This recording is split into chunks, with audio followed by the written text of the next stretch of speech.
They try to make you feel like pain on me. But you know, like I know that trouble will never last. Yeah. So hold your head up high. God is on your side. And he loves you. And he cares. He's so faithful. It's Tayshawn Miller. And today I will be doing a story time. This story time probably will end up being a bit emotional for me.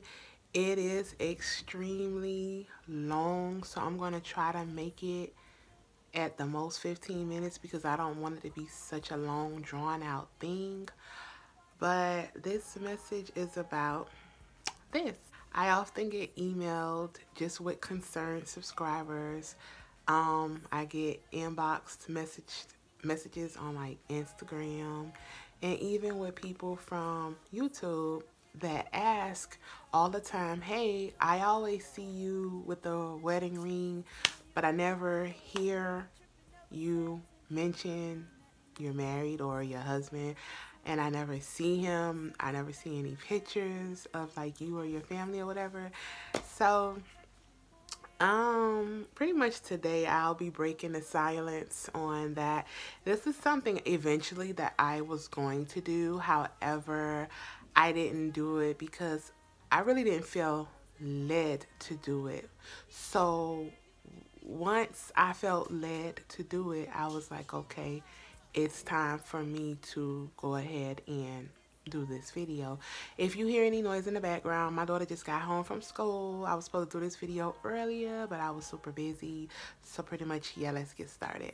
So to answer your question, yes, I am married. But let me give y'all the story, the rundown, the tea, the situation. So I got married when I was 22 years old, and it's very unfortunate. Yes, it's unfortunate. You know, I married someone that was from high school, and pretty much I instantly had regrets once I married this dude. Like, instantly I had regrets. You know, we had a courthouse wedding. I'll try to insert some pictures. Maybe I'll bleep his face out and stuff like that. 'Cause yeah. But and so, you know, we had a little courthouse wedding or whatever, and pretty much after that, you know, we went to a restaurant, you know, to celebrate. We was really by ourselves. I mean, my sister and like my one of my relatives, and then my mom was there at the courthouse with us. But that pretty much was it. Like, and I didn't tell any of my friends about it or nothing because we actually wanted to keep it secret because we didn't want anybody to stop us. And actually, when I told my mom about it, she was out of town. So, like, I knew she couldn't stop me on the day because, you know, back then you had to file, you know, to get married, and then you had to wait, I think it was 3 days. So I knew that my mom was going to be out of town. So because I knew she was going to be out of town, I was like, let's go ahead and do this now while sis gone so she won't stop it. So pretty much, I wish I wouldn't have. I wish she would have stopped it. But yeah, anyways. So pretty much, you know, we got married and everything, and like I said, instantly I had regrets. And the reason why I had regrets is because after marrying him, I found out that he was a compulsive liar, a manipulator, just all these bad things. So after we left the restaurant, again, this is emotional for me. I hate even talking about it. But after we, you know, left the restaurant or whatever, he told me that his homeboys had called him and was like, oh, since we didn't get to celebrate before you got married, we're going to celebrate after you're married. So let's go to the strip club or whatever kind of club they were supposedly going to and celebrate. So he basically told me that he was going to go do that and then come back to the house. Big lie. I didn't see him until 3 days after that, and those 3 days were the worst days of my life because I I cried. First of all, I cried the whole first night when he never came home, and I constantly was calling his phone. His phone was completely dead. It would come on the first ring. So I was like, okay, did he send me to the voicemail, or he turned off his phone, or something that happened? At this time, I'm thinking something happened. I'm crying, I'm crying, I'm crying. I'm like, oh my God, what happened to my husband? Da da da da da. Day two came. The second thing, I'm calling his phone. I'm calling his cousin's phone.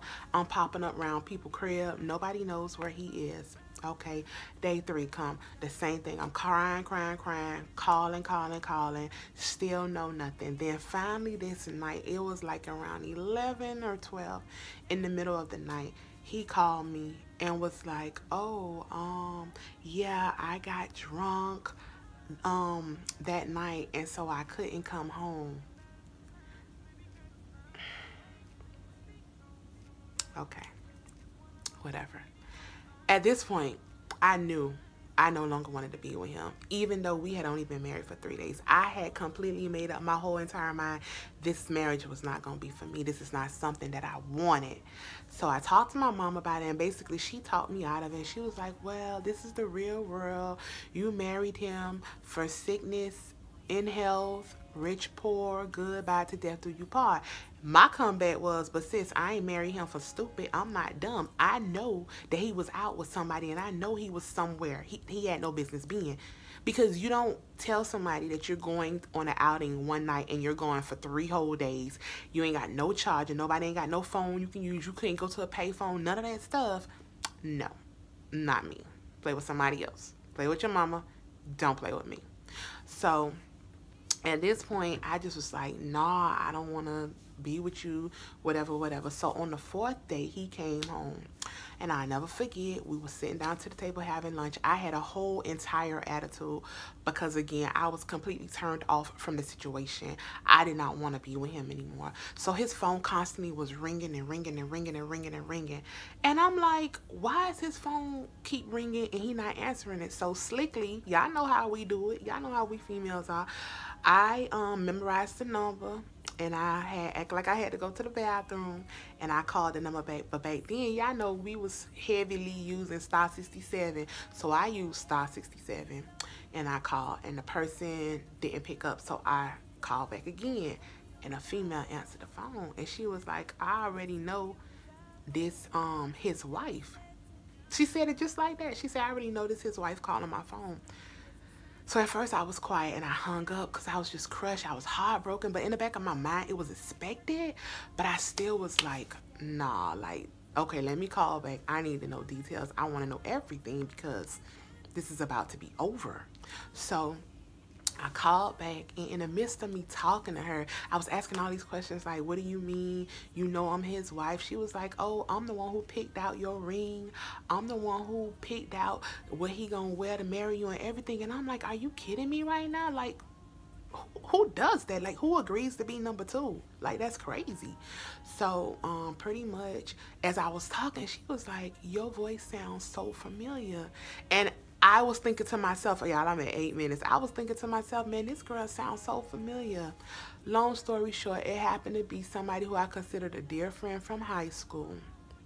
Yes, she had no idea it was me. And at this point, even whether she knew it was me or another female, like, why would you be okay with ruining someone's marriage, or why would you be okay with being number two, pretty much? So by this time, I mean, my number was still being concealed, and we were talking, and I was just crying, and I was like, why would you do this to me? And she was like, I'm sorry, I didn't know it was you, and this and this and that. And I was just like, man, this is crazy. I'm like, well, you can have him. And she goes, oh, but I don't want him. I just wanted his money and this and that. And I'm like, what? She was like, yeah, I don't want him. She was like, so all his clothes and stuff that he has here at my house, I'm going to bring him to your house. And I was like, no, ma'am, you're not. You're not going to bring that stuff here because he's not living here. He doesn't have a home as far as I'm concerned. So long story short, I called. The police ended up being called. She came over. She dumped all his stuff in some plastic bags in my yard. I took it and put it to the front gate. I called the police, told them I basically didn't want him there anymore. I didn't want him around me. I wanted to get a divorce.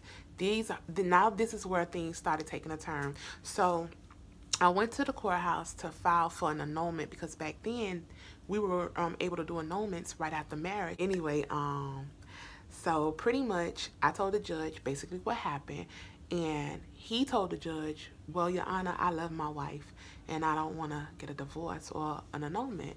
So I was like, well, Your Honor, I don't love my husband and I want an annulment because I don't want to be with him. So pretty much she was like, well, you guys are young and you guys have only been married. She looked at the paper and she was like, for only a couple of months. She's like, so I'm going to send you guys to counseling and try to make this work. And I was like, but sis, I don't want to make it work and I don't want to go to counseling. So if this is the only thing that you have to offer me, then you can keep it because I don't want to be with him.